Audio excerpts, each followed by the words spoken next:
Introduction.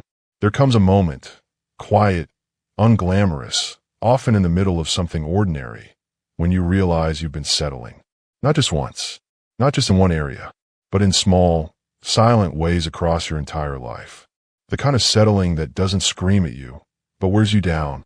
You feel it when you stay in a conversation that drains you, or when you shrink your truth to keep the peace. You feel it when you keep accepting almost love, or when you trade your joy for a paycheck that steals your soul. It doesn't hit all at once. It builds, slowly.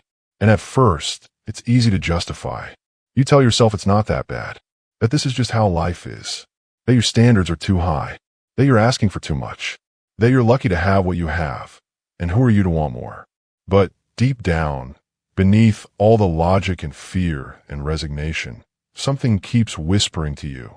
There's more than this, more to feel, more to give, more to become. And that whisper isn't asking for perfection. It's begging for alignment, for honesty, for freedom, for the courage to stop pretending that fine is enough when your soul is quietly suffocating. This book is for that version of you. The version who's ready, not for chaos or drama or drastic change, but for truth. The kind of truth that doesn't blow up your life, but builds it back in a way that finally fits. A life where you don't have to fight to be seen, beg to be loved, or hustle to be respected.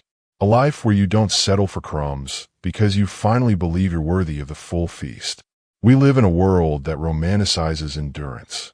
We praise people for staying too long, giving too much, tolerating more than they should. But there's nothing noble about abandoning yourself. There's no prize for staying small, just to make other people comfortable. And there's no peace in keeping things that clearly no longer serve you. You don't have to live like that anymore. You deserve better, not because you're entitled, but because you are enough. You deserve relationships where your voice isn't just heard, but valued. Work that honors your talent and doesn't exploit your time. Friendships that feel like rest, not a performance. You deserve mornings that begin with peace, not anxiety. Nights that aren't filled with second-guessing your worth. You deserve a version of life that doesn't require you to break yourself just to belong. But here's the truth. No one is going to hand that life to you.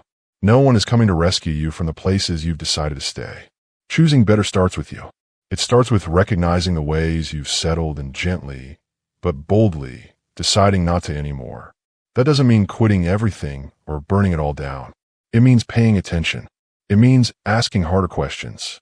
It means noticing where your standards have been shaped by fear or past wounds instead of truth and healing. It means realizing that wanting better doesn't make you ungrateful. It makes you awake. So if you're here, it's probably because something inside you knows it's time. Time to rise a little higher. To stop begging for the bare minimum. To stop adjusting yourself to be accepted by places that were never meant for you in the first place. This isn't about proving anything. It's about remembering everything. Remembering who you were before they told you to tone it down. Remembering the dreams you've buried to be more practical. Remembering that version of yourself who believed in more and deserves to meet it. You don't have to keep choosing what doesn't choose you. You don't have to keep settling for relationships that feel like puzzles you're constantly trying to solve. You don't have to keep working jobs that numb you or living a life that looks good on the outside but leaves you empty on the inside. You are allowed to want more. And not just want it, but go get it. Because better doesn't come to the one who waits in silence. Better comes to the one who stops settling. This is your moment, not to prove your worth, but to act like you finally believe it. The life you crave is not a fantasy. It's waiting for you to stop tolerating what was only meant to be temporary. You've settled long enough. Let's change that. Chapter 1. The lies you believed about love, life, and yourself. Let's start with the lie you've probably told yourself more times than you can count. Maybe I'm just asking for too much. It sounds harmless at first, like a small, reasonable thought. But over time, it becomes a slow erosion of your self-worth. It's the lie that sneaks in when someone doesn't meet your needs. When a relationship feels unbalanced, but you convince yourself that expecting reciprocity is too demanding. When you settle for surface-level connection because the idea of being fully seen feels unrealistic. Or worse, unearned. This lie doesn't show up loudly. It whispers. It sits in your chest when someone cancels on you for the third time, and you still say, "It's fine." It echoes in your mind when you feel lonely in a room full of people, but tell yourself to be grateful you're included at all. It climbs into your spirit when you lower your expectations just to keep the peace, when you silence your needs just to feel wanted, when you tell yourself that being tolerated is better than being alone. And here's where it gets deep. This lie didn't start with you. It came from somewhere. Maybe it was the parent who only gave you affection when you behaved a certain way. Maybe it was the first love who made you feel like you were too emotional for needing clarity. Maybe it was the workplace that made you feel replaceable. Or maybe it was 1,000 tiny moments over years of life that conditioned you to believe that your standards were too high, your emotions too intense, your voice too much. So you started making yourself smaller. You started settling. Not because you stopped dreaming, but because you stopped believing you deserve what you dreamed of. And what happens over time is heartbreaking. You stop recognizing yourself. You forget what it's like to ask for more without shame. You second-guess your instincts. You gaslight yourself into accepting relationships, jobs, and situations that make your soul ache. And you convince yourself that being low maintenance is the same as being emotionally mature. That being easy to love means never being difficult to disappoint. But there is nothing noble about silencing your needs. There is nothing courageous about accepting less just to avoid confrontation. You were not born to be grateful for breadcrumbs. You were not created to be someone's second option, emotional crutch, or project. You were made to love deeply and be loved back with equal intensity, to create, to lead, to build, to dream, and to do it all without apologizing for how brightly you shine. But when you've been taught, subtly or directly, that your worth depends on how small you can make yourself, it's no surprise that you end up feeling like your needs are a burden. Let's call that out for what it is, a lie. You deserve kindness without having to earn it. You deserve honesty without begging for it. You deserve to be chosen, not just when it's convenient, but continually. You deserve safety in love, clarity in communication, and dignity in every space you enter. And none of that makes you demanding. It makes you self-aware. But the tricky part, these lies are sticky. They don't just sit in your thoughts. They build homes in your habits. They show up in who you date, how you let people speak to you, the jobs you apply for, the goals you talk yourself out of. You start editing yourself before the world even gets a chance to hear you fully. And after a while, you stop reaching.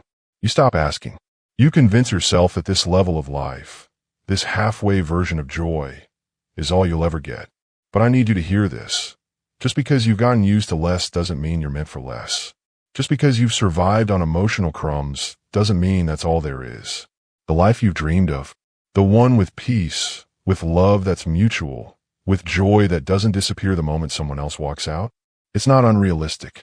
It's not too much. It's not a fantasy. But it is going to require you to stop believing the lies that told you to settle. And that takes unlearning. That takes staring those stories in the face and saying, I hear you, but I don't agree anymore. It takes sitting with the discomfort of asking for what you need and not backing down when it makes someone else uncomfortable. It takes choosing not to over-explain, not to apologize for your standards, not to convince someone that your heart is worth their effort. Because it is. Full stop. This chapter isn't about blame. It's not about calling out the people or places that taught you to shrink. It's about calling yourself back. Back to the truth. Back to the version of you that knows better. That remembers what it's like to dream freely.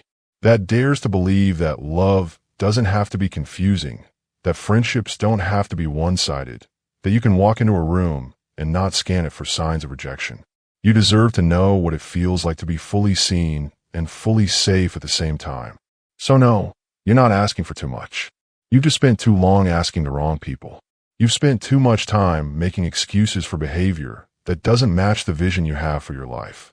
And now it's time to rewrite that story, not by shouting louder, but by getting so rooted in your worth that the world begins to respond to the energy of someone who's finally done settling. One of the most damaging parts of believing these lies is that over time, you begin to lower the volume of your own truth. You convince yourself that it's safer to stay quiet, easier to agree, more peaceful to accept things as they are. You become skilled at adapting, at reading the room, at morphing into what's needed, while slowly forgetting what you need. You become so good at being flexible that you lose your shape entirely. And that's the cost of settling. It's not just about what you don't get. It's about what you stop asking for, what you stop believing in, what you start telling yourself you were never meant to have. You look around and see other people experiencing the love, the career, the fulfillment you've always longed for, and instead of feeling inspired, you feel a quiet ache. Because something in you decided a long time ago that things like that weren't made for people like you. But let me tell you something that might shake you a little. The only thing separating you from the people living that life is the level of belief they've chosen to hold about what they deserve. It's not that they're more worthy. It's not that they've never struggled or questioned or doubted. It's that they refuse to build a life around those doubts. They chose to expect more, not in a delusional or entitled way, but in a grounded, self-honoring way. And they didn't wait for others to give them permission. They decided. You can decide too. You can decide that from now on, your boundaries aren't up for debate. That your voice will no longer be edited down to make other people comfortable. That your needs are not only valid, but necessary. That the version of life you're settling for isn't the one you were made for. That decision doesn't require you to change everything overnight. You don't have to burn bridges or quit jobs or cut ties in one dramatic sweep. What it requires is something far more radical: awareness. The kind of awareness that watches what you tolerate, that notices where your standards have slipped, that listens closely when your body tenses up in spaces that no longer feel like home. When you become aware, you begin to see the gap between what you've been accepting and what you actually want. That gap is painful, but it's also powerful, because once you see it, you can't unsee it. You can't keep pretending that it's fine when it's not. You can't keep shrinking to fit places that don't stretch to include all of you. And you know what happens when you stop settling? Everything gets clearer.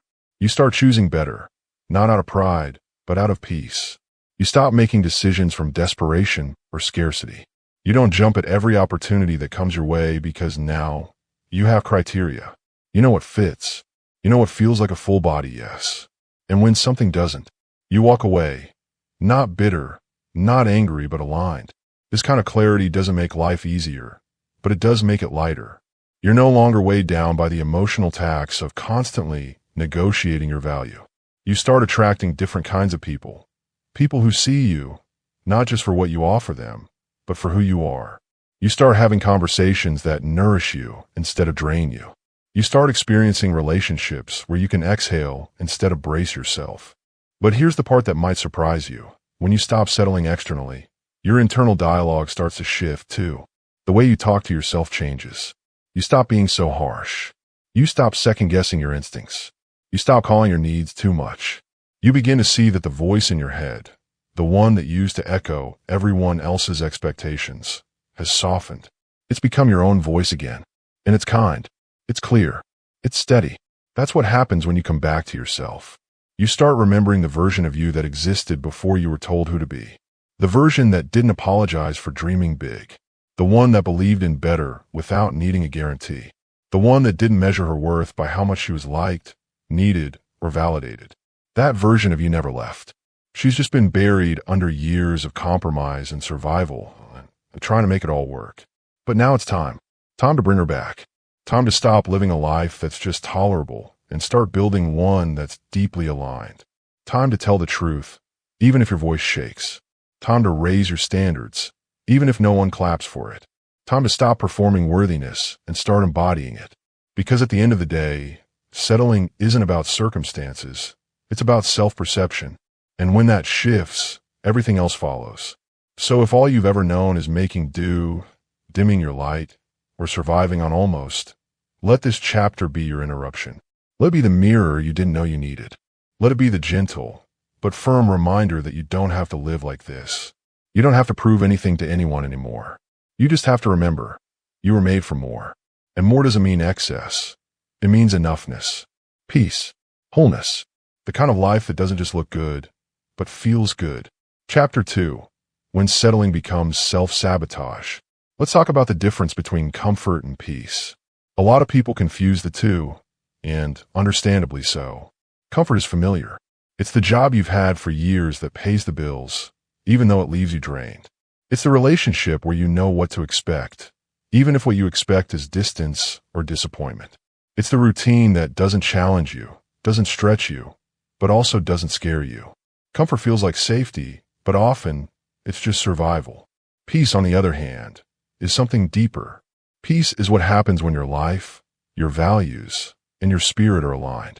Peace feels like breathing fully, like walking into a space or a conversation and not having to brace yourself, like being in relationships that feel like freedom, not performance, like existing without constantly editing or negotiating parts of yourself.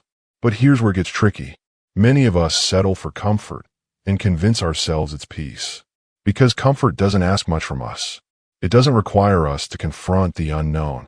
It lets us stay exactly where we are, even if we're quietly suffocating there. The truth is, most people don't even realize they're settling until it starts showing up in their health, their relationships, their creativity, or their sleep. You start feeling restless, and you can't quite place why. You start getting snappy or withdrawn. You find yourself fantasizing about a different life. Maybe not extravagant, but just free, more honest, less heavy. That's not you being ungrateful. That's your spirit tapping on the glass, saying, hey, we weren't meant to stay here. Because what starts as comfort can easily slide into stagnation. And when you know something deep inside isn't right for you, but stay anyway, that's not just settling. That's self-sabotage. Staying in situations that don't nourish you isn't loyalty. It's fear in disguise. Fear of change. Fear of loss. Fear of starting over. But you have to ask yourself, what's the cost of staying? What is it costing your energy, your confidence, your joy? Because you're always trading something. And the longer you stay somewhere you've outgrown, the more it chips away at your belief in what's possible. You start adapting to dysfunction. You start calling emotional scraps enough. You start telling yourself, it's not that bad, as if not that bad is the bar.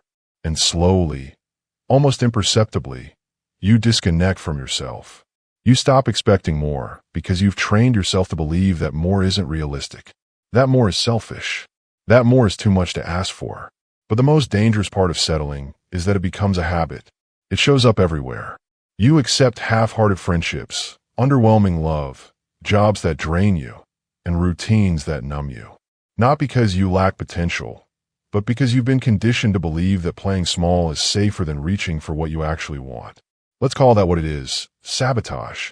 Not the loud, destructive kind. The quiet, well-dressed kind. The kind that smiles while slowly convincing you that this slightly underwhelming version of life is all you'll ever get. But what if it's not? What if the discomfort you're feeling isn't a sign that something's wrong with you, but a signal that something's ready to shift? What if your restlessness is sacred? What if the ache you feel isn't you being dramatic? It's you being honest for the first time in a long time. You don't have to burn your whole life down, but you do need to stop pretending that your discontent is just in your head. It's not. It's your body, your heart, your intuition, all trying to get your attention, trying to tell you, we deserve better than this. And the longer you ignore that voice, the more disconnected you'll feel. From your joy, from your energy, from your potential. Sometimes the bravest thing you can do is admit that the life you've been settling for no longer fits the person you're becoming. That the comfort zone you built to protect yourself is now keeping you from becoming yourself.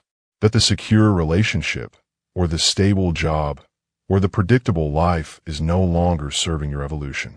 And here's what you need to know. It's okay to outgrow people. It's okay to outgrow habits, environments, and even identities you once worked hard to create. Growth isn't betrayal. It's the most natural thing in the world. And your job isn't to make sure everyone else is comfortable with your evolution. Your job is to honor it. To stop hiding inside versions of your life that don't reflect who you are anymore. This isn't about becoming selfish. It's about becoming aligned. Because when you're aligned, you stop needing to control everything. You stop people-pleasing out of guilt. You stop over-explaining your standards. You stop living from the outside in and start living from the inside out. And yes, that process can be terrifying. Letting go of what's familiar, even if it's unfulfilling, requires courage. It requires sitting with uncertainty. It requires trusting that life on the other side of settling might actually be better than you imagined. But it's worth it, because the moment you stop settling, you start remembering. You remember what it feels like to be hopeful, to wake up and look forward instead of just getting through, to be surrounded by people who see you instead of just needing things from you, to walk into a room and know that you didn't have to shrink or soften or pretend to be allowed to stay. You get to build that life, one decision at a time. one boundary at a time, one brave no at a time. So if you're in a space right now that feels safe but not satisfying, familiar but not fulfilling, ask yourself, what are you actually holding on to? And what could be waiting for you if you finally let go? You deserve peace, not just comfort. You deserve fullness, not just function. You deserve to feel like you belong in your own life. Settling isn't always loud or dramatic. Sometimes it looks like saying, I'm okay, when you're really not. It sounds like, at least I have something, when that something has become a slow leak in your spirit. It's waking up in the morning already tired. Not because you didn't sleep, but because your soul is tired of pretending that your current life is good enough. And yet, day after day, you stay. Not because it's right, but because it's familiar. There's something about the human heart that craves certainty. We like what we know, even when what we know is hurting us. That's the trap of settling. It doesn't always hurt enough to leave right away. It just dulls you, numbs you, makes you forget what joy feels like. And the longer you stay, the more your standards adjust. What once felt uncomfortable becomes your new normal. The relationship that used to leave you second-guessing everything now feels routine. The job that once made you feel underused now feels like security. The version of yourself that was once dreaming, daring, asking for more, has been replaced by one that survives, copes, stays quiet. But here's what no one tells you. Surviving isn't the same as living, and coping isn't the same as healing. You were not meant to just manage. You were not made to carry resentment and regret like armor, calling it strength. You weren't designed to live in emotional minimums and call it gratitude. There is a difference between being content and being conditioned. One is rooted in peace. The other is rooted in fear. And only you know which one you're currently living in. Self-sabotage wears many masks. Sometimes it looks like people-pleasing. Sometimes it looks like procrastination. Sometimes it looks like refusing to walk away from something because you've already invested too much time in it. But time invested doesn't make something right for you. Time invested doesn't mean you have to keep sacrificing your well-being. You are allowed to pivot. You are allowed to outgrow. You are allowed to evolve, even if no one understands it but you.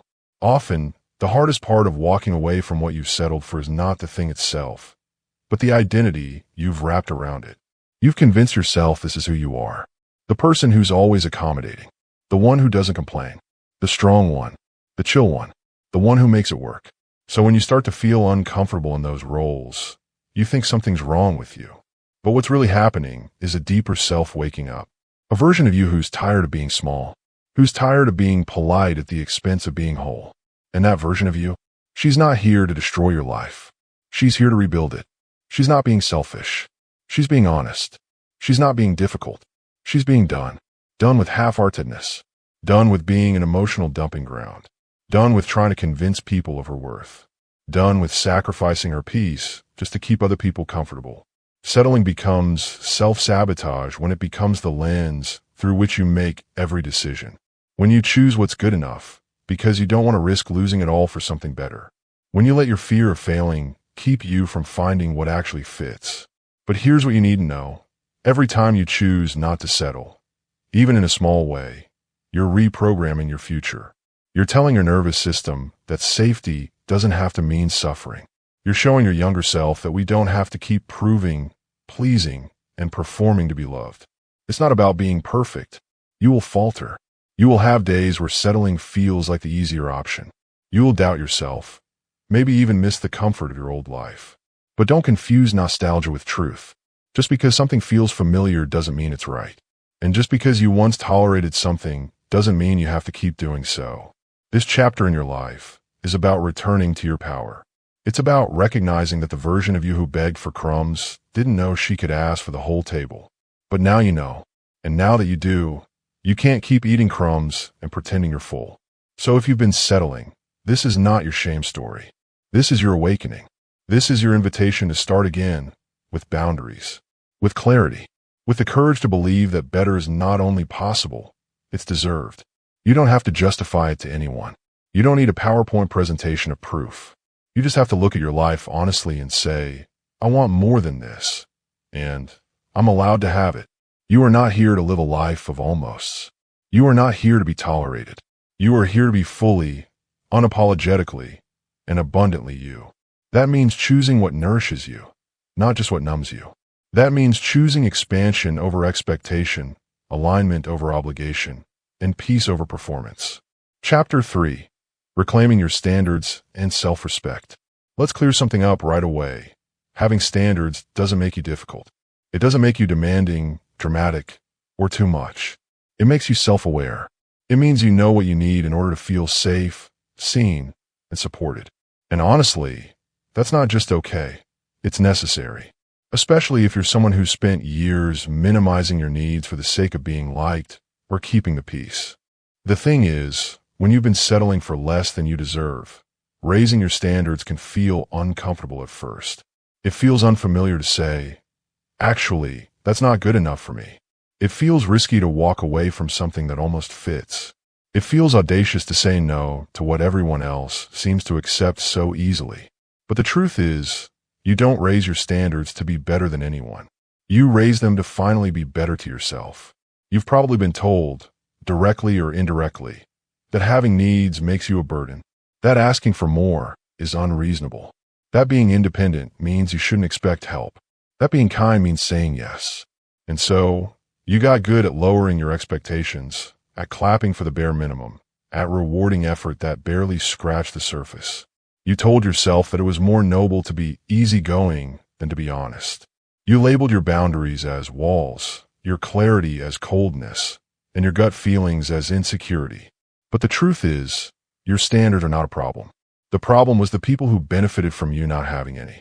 You don't have to apologize for wanting clarity in communication, consistency in effort, and honesty in relationships. You don't have to feel guilty for needing emotional safety, depth in connection, or purpose in your work. These aren't luxuries. They're human essentials. They're the baseline for a life that doesn't just look stable, but actually feels fulfilling. Reclaiming your standards means coming home to your intuition. It means realizing that the discomfort you feel when someone crosses a line isn't you being dramatic. It's you being aware. It means listening to the part of you that flinches when you're talked down to, ignored, dismissed, or used. And instead of silencing that part, you start protecting it. You start honoring it. Because that voice, that's your inner compass. That's your self-respect speaking. And the more you listen, the stronger it gets. It's not about building walls around your heart. It's about building doors with locks, with keys that you give intentionally. You stop letting anyone and everyone have access just because they ask nicely or say the right things once. You wait. You observe. You listen not just to their words, but to the consistency behind them. And when something doesn't align, you don't twist yourself to make it work. You walk away. That's not cruelty. That's clarity. And clarity is powerful. It filters out the noise. It helps you recognize what fits and what doesn't. It saves you from months, even years, of emotional confusion. It frees up space for the people and opportunities that truly align with your values. Because when your standards are clear, your energy stops leaking into places it was never meant to be. Here's the truth. When you start honoring your standards, some people will leave. Some will label you as changed, too distant, or hard to please. That's okay. That's part of the shift. People who only knew the version of you who tolerated anything will always struggle to accept the version who demands respect. Let them go. Your job is not to explain your evolution to those committed to misunderstanding it. Your job is to stay true to the person you're becoming. This part of the journey is less about confrontation with others and more about reconnection with yourself. It's about asking, what do I actually want? What kind of love do I deserve? What kind of life am I willing to build, even if it takes longer? Because when you know the answers to those questions, your decisions become sacred. You stop entertaining situations that drain you. You stop begging people to choose you.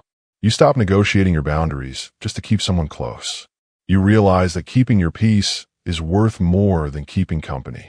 And that's what self-respect really looks like. It's not loud. It doesn't need to prove anything. It doesn't beg, chase, or convince. It simply knows. It knows what it's worth. It knows what it's here to do. It knows that peace is better than attention. That consistency is better than intensity. That walking away is sometimes the most loving thing you can do, not just for yourself, but for everyone involved. It's important to remember that this process isn't about becoming bitter. It's about becoming better. more grounded, more honest, more in tune with your emotional well-being. It's about choosing wholeness over half-heartedness. It's about creating a life that reflects your truth, not your trauma, not your fears, not your old programming, but your truth. So if this chapter feels like it's pushing you, that's good. It means you're being invited to upgrade, not just your standards, but your sense of self. It means you're finally done shrinking. You're done romanticizing struggle. You're done mistaking chaos for passion and bare effort for love. From here on out, everything you allow in your life has to meet the version of you who knows her worth. That doesn't mean you'll be perfect. It doesn't mean you'll never waver. But it does mean that even on your hardest days, you'll come back to yourself. You'll remember what you said you'd no longer settle for. You'll choose peace, again and again, because this chapter of your life, it's not about chasing more. It's about choosing better. And that begins the moment you say, with your actions, not just your words, I deserve more than this. I respect myself too much to accept less. Let's keep building on this, because reclaiming your standards isn't just a decision, it's a daily practice. There will be days when you second-guess yourself. Days when the old version of you, the one who accepted less, who over-explained, who kept the peace at the cost of her own peace, comes knocking. She'll try to convince you that it's easier to just say yes, to keep tolerating, to avoid rocking the boat. And on those days, you'll have to remind yourself, gently, but firmly, that you're not her anymore. You're not the version of you who needed to settle in order to feel loved. You're not the one who stays just because they said sorry, even when the pattern never changed. You're not the one who chooses loyalty to dysfunction over loyalty to yourself. You've grown. You've come too far to go back to a life that didn't honor the depth of who you are. This journey is messy. Sometimes you'll raise your standards and feel lonelier than you expected. Sometimes you'll feel like you're losing more than you're gaining. And in a way, you are. You're losing the parts of your life that were only ever attached to a diluted version of you. But what you gain in return is so much more powerful. Your integrity, your clarity, your voice, your peace. You stop bending over backwards for people who never once leaned forward for you. You stop pretending to be okay with half effort, with one-sided conversations, with vague intentions. You stop rationalizing confusion, making excuses for inconsistency, or believing that love is only real when it hurts. Because you finally understand this simple but life-altering truth. You teach people how to treat you by what you allow. And for a long time, maybe you didn't know what you were allowing. You thought compromise meant giving up your voice. You thought grace meant never holding others accountable. You thought love meant tolerating more than you were ever built to carry. But now you know better. And because you know better, you could do better. Reclaiming your standards doesn't mean you become rigid or closed off. It means you become discerning. You know how to identify what resonates with your heart, not just what looks good on paper. You don't chase anymore because you've realized that what's truly meant for you won't require you to abandon yourself. You don't beg anymore because begging is beneath the version of you who knows she is the table, not someone hoping to be invited to one. People may tell you you've changed, and they'll be right. But what they might not say out loud is this. You've finally come back to yourself. You've finally chosen you. And the more you do, the more everything around you begins to change. Your friendships get healthier. Your conversations get deeper. Your energy becomes more protected. You stop pouring into places that never pour back. You become a woman who leads her life, not just survives it. You start speaking up, not to be aggressive, but to be clear. You start pausing before saying yes, because now your time and energy are sacred. You learn to say no without explanation, I need without guilt, and that doesn't work for me without flinching. You stop shrinking. You stop shape-shifting. You stop giving out access to people who haven't earned it. And most importantly, you begin to attract what aligns with who you are now. Not who you used to be. Not who you pretended to be to feel accepted, but the real you. The you who has done the work. The you who has cried through the letting go. The you who knows what peace feels like and refuses to trade it for chaos, no matter how charming that chaos pretends to be. So, if you're in the process of reclaiming your standards, don't let the discomfort fool you. That friction you feel, that resistance, it's just the space between your old life and your new one. It's the tension that comes with transformation. Stay with it. Trust it. Keep choosing yourself, even on the days when it would be easier not to. Because every time you choose what honors you, every time you raise your bar, every time you refuse to go back to what broke you, you're not being mean or difficult or dramatic. You're being free. And that kind of freedom, it's not loud or flashy. It's quiet. It's steady. It's the peace that comes from finally living a life that reflects the truth of who you are. Chapter 4. The strength to walk away. Walking away doesn't always look like slamming doors or dramatic exits. Sometimes it looks like silence, like quietly unfollowing the person who drains you, like choosing not to reply, like sitting with your own truth and finally admitting that you've outgrown the situation you've been trying to shrink yourself to fit inside. And sometimes walking away isn't physical at all. It's emotional. It's mental. It's spiritual. You might still show up in the same room, the same relationship, the same job, but something inside you has shifted. Something inside you no longer begs, no longer clings, no longer bends itself into shapes that hurt to hold.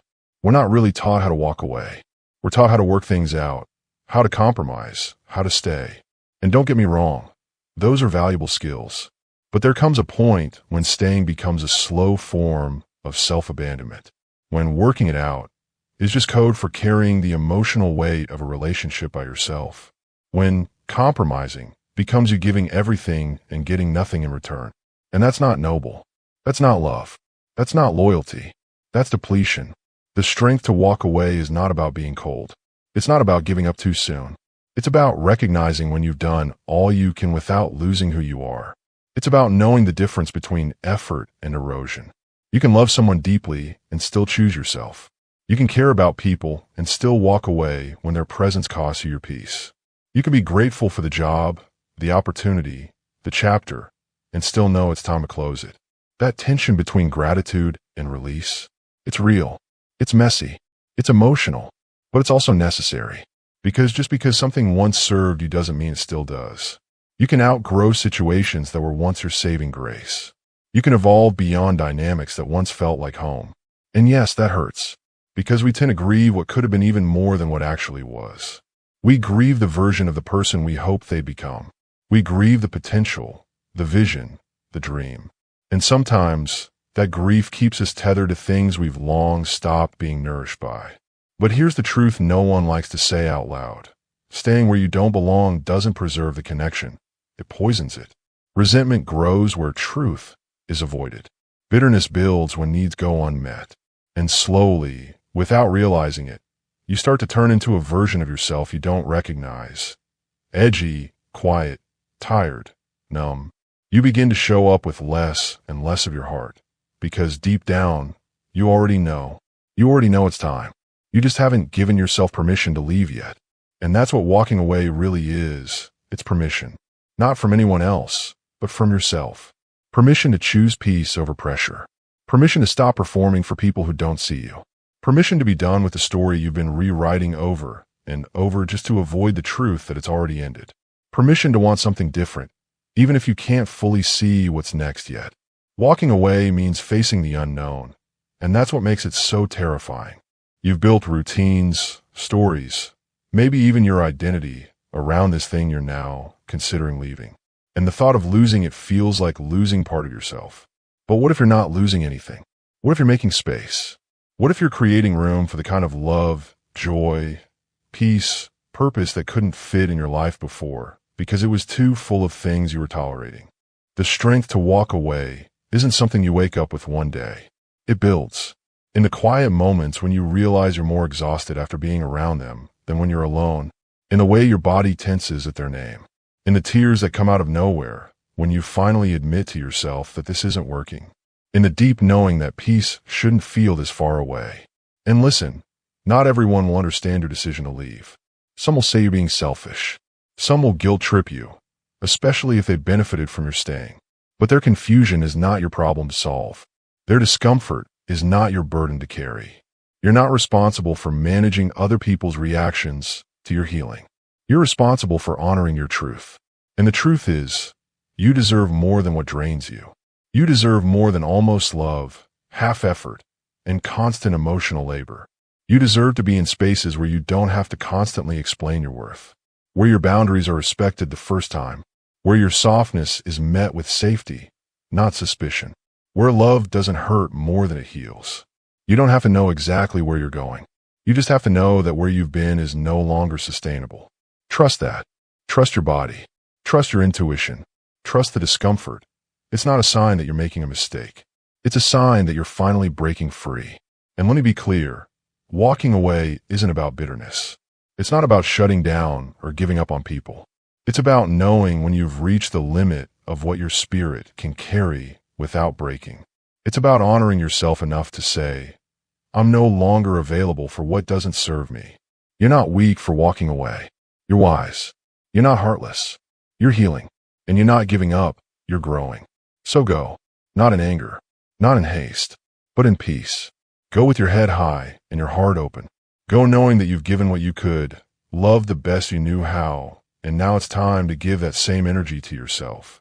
Go with the quiet power of someone who finally believes that she deserves better and isn't afraid to claim it.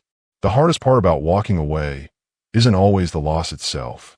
It's the self-doubt that creeps in afterward. It's the internal voice that says, what if I gave up too soon?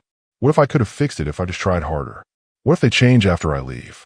That voice is loud, especially when you're used to staying, especially when you've been the fixer, the peacemaker, the one who holds everything together while quietly falling apart. But that voice doesn't tell the full story. It doesn't remind you of the nights you cried alone and wiped your own tears. It doesn't acknowledge the emotional labor you carried in silence. It doesn't see the therapy sessions you booked, the conversations you initiated, the effort you put in long after it stopped being reciprocated. It doesn't tell the truth about the heaviness you learned to live with just to avoid starting over. Walking away isn't about weakness. It's about reaching a level of self-respect where you say, this is no longer a space where I can thrive. And that kind of clarity, it's hard-earned. It comes after you've tried everything. It comes when your heart is bruised from hoping and your mind is tired of explaining. It comes when the version of you who once needed this job, this person, this relationship, this identity, simply doesn't anymore. And that's something we don't talk about enough. The grief of outgrowing things that once saved you. Maybe they were good for you once. Maybe they gave you stability or validation or comfort when you needed it most. But seasons change, and sometimes healing means letting go of what once felt like home. That doesn't make you ungrateful. That doesn't mean you're turning your back on your past. It means you're evolving. It means you're making space for a new kind of wholeness. And that requires release. Here's the truth. The first step in building a life that reflects your worth is walking away from anything that doesn't. It doesn't matter how long you've stayed. It doesn't matter how much you've invested. You are not obligated to stay loyal to pain just because it's familiar. You are not required to finish every chapter you started if the story no longer feels like yours. It's not your job to hold broken things together by yourself. It's not your job to keep sacrificing your peace for the sake of appearances. And it's definitely not your job to convince someone to treat you right. That's not love. That's not purpose. That's a cycle. And cycles only break when someone is brave enough to do what's uncomfortable. So maybe that someone is you. Maybe this chapter of your life is about trusting your capacity to begin again. Maybe it's about realizing that the scariest part of walking away isn't being alone. It's facing the version of yourself you've been hiding from. The one who's stronger than she gives herself credit for. The one who's been whispering, we deserve more than this, even when you weren't ready to listen. But now you're listening. You're hearing her more clearly. You're starting to believe that just because something lasted a long time doesn't mean it was meant to last forever. And that's growth. That's healing. That's maturity. Leaving doesn't mean you failed. It means you learned. It means you saw the red flags and finally stopped painting them white. It means you outgrew the old narrative that love has to be hard, or work has to be draining, or that you always have to settle to be accepted. You've done enough proving. You've done enough enduring. Now it's time to start choosing. Choosing peace over pretending. Choosing alignment over attachment. Choosing what feels right in your body, not just what looks right on paper. There's power in your exit. There's grace in your goodbye. And there's freedom waiting for you on the other side of that decision. So if your heart is heavy, let it be heavy. If your hands are shaking, let them shake. But walk away anyway. Not because you're fearless, but because you're finally listening to the voice that says, this is not where your story ends. It's where it begins again. Chapter 5, Becoming the Version of You Who No Longer Settles. There's something powerful that happens when you stop settling. It's not loud. It doesn't make a scene, but it does shift the entire way you move through the world. You stop begging. You stop explaining. You stop shrinking to fit into places that never had room for the real you. You stop saying maybe when your soul is already whispering no. You stop questioning whether you're too much, and instead start asking if you've been playing far too small. Becoming the version of you who no longer settles isn't about a makeover. It's not about changing everything on the outside. It's about finally coming home to yourself on the inside. It's not something that happens overnight, but when it does happen, it's undeniable. You start showing up with a quiet confidence. You don't need to chase validation or attention. You don't need to defend your decisions or soften your standards just to keep the peace. You're no longer easily swayed by the crumbs because you've remembered what it feels like to sit at a full table. And that kind of transformation, it's rooted in self-worth, not the performative kind that depends on likes, titles, or external approval, but the deep, unwavering kind that says, even if no one else sees me, I do. You realize you are not meant to be available to everything and everyone. You are not required to say yes just because you're asked. You are not obligated to make your life a revolving door for people who can't decide whether they truly value you. You stop seeing boundaries as walls. You see them as bridges to better energy, healthier relationships, and deeper joy.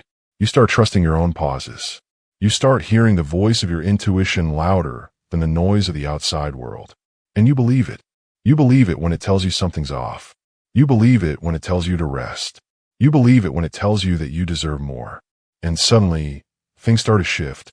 You find yourself taking longer to respond. Not because you're playing games, but because you're checking in with yourself first. You stop oversharing with people who haven't earned your story. You stop chasing conversations that constantly leave you confused. You stop making excuses for energy that drains you. And people start to notice. They may call you different. They may say you've changed. And they're right. You have. You've outgrown the version of you who tolerated just to keep people around. You've outgrown the version of you who clung to almost love because she didn't know if real love would ever come. You've outgrown the self-sacrificing, self-doubting, overly apologetic version of yourself that always made sure everyone else was okay, even if it meant you weren't. Now you're moving differently. You make decisions from a place of alignment, not desperation. You speak from a place of clarity, not fear. You choose from a place of abundance, not lack. You trust that the right people, the right opportunities, the right love, what's meant for you, will not require you to shrink, chase, or beg. And here's the beautiful thing. When you stop settling, your life starts to expand. Not in some flashy, instant way, but in quiet, consistent ways that start to build a life you no longer need to escape from. You start attracting people who respect your boundaries instead of testing them. You start attracting conversations that nourish you instead of drain you. You start waking up with energy because you're no longer spending every ounce of yourself managing chaos you never asked for. But perhaps the most important shift, you start liking yourself again. You trust yourself again. You no longer feel the need to check in with 10 other people before making a decision. You no longer spiral when someone disapproves of your choices. You no longer allow old wounds to dictate your new chapters. You lead. You direct. You stand tall. Not because you're trying to be better than anyone, but because you're finally rooted in the truth of who you are. You are someone who shows up with integrity. Someone who doesn't settle because she knows what peace feels like now. Someone who chooses rest over hustle, clarity over chaos, depth over attention. Someone who doesn't need to be everything to everyone. She just needs to be real with herself. Becoming the version of you who no longer settles means saying yes to discomfort when it's necessary for growth. It means saying no to things that used to get a yes from the version of you who didn't know better. It means grieving what's lost, but not going back to it. It means knowing that the pain of letting go is far less than the pain of staying stuck. And if you're not quite there yet, that's okay. Becoming her isn't about speed, it's about direction. Every time you choose your peace over your people-pleasing reflex, every time you set a boundary, every time you trust your gut over someone else's approval, you are building her. Slowly, strongly, silently. You deserve to live a life that doesn't feel like a negotiation. You deserve to be loved in a way that doesn't feel like a project. You deserve to wake up knowing that nothing in your life is draining you because you were too afraid to choose something different. So keep going. Keep choosing yourself in rooms where you used to abandon her. Keep holding your standards like the sacred values they are. Keep becoming the version of you who no longer settles. Not because she's bitter, but because she's whole. And here's something most people won't tell you. Choosing better doesn't always feel good at first. In fact, it often feels like loneliness, silence, and the discomfort of no longer being distracted by chaos. You might find yourself grieving people who couldn't meet you where you were going. You might feel the ache of a quieter phone, an emptier calendar, and moments where you question whether it was worth it to raise your standards. But give it time, because better takes time to arrive. And when it does, it doesn't look like fireworks. It looks like peace. The kind of peace that doesn't need an audience. The kind that settles deep in your chest and says, "This is what I was made for." You'll start to notice that you no longer chase closure from people who never gave you clarity to begin with. You don't replay conversations or reread texts to find your worth. You stop overanalyzing every interaction because you've stopped trying to prove that you're enough. You know you are. You're no longer triggered by rejection because you trust that what's not for you won't stay, and what's meant for you won't make you beg. And that peace, it becomes your new normal. You walk differently. You speak with more intention. You become slower to give access, quicker to recognize red flags, and gentler with yourself when you mess up, because perfection was never the goal. Integrity was. Alignment was. Being true to yourself was. You may lose some people along the way, but you gain you. You gain your voice, your energy, your vision. You begin to live from the inside out, not waiting for others to validate your choices, not seeking permission to raise your standards, not performing for a place at someone else's table. You become the table, and suddenly, you attract people who meet you there, who don't flinch when you speak with clarity, who honor your boundaries without testing them. You become magnetic, not because you're trying, but because you're in your truth. And that's the whole point. The goal isn't to become hard. It's to become clear. The goal isn't to walk around with walls. It's to walk with wisdom. The goal isn't to prove anything. It's to embody everything you already are. To stop editing your soul for acceptance. To stop waiting for someone to treat you right before you decide to treat yourself well. You're not too much. You are not high maintenance. You are not hard to love. You are simply someone who's learning to stop settling. And that changes everything.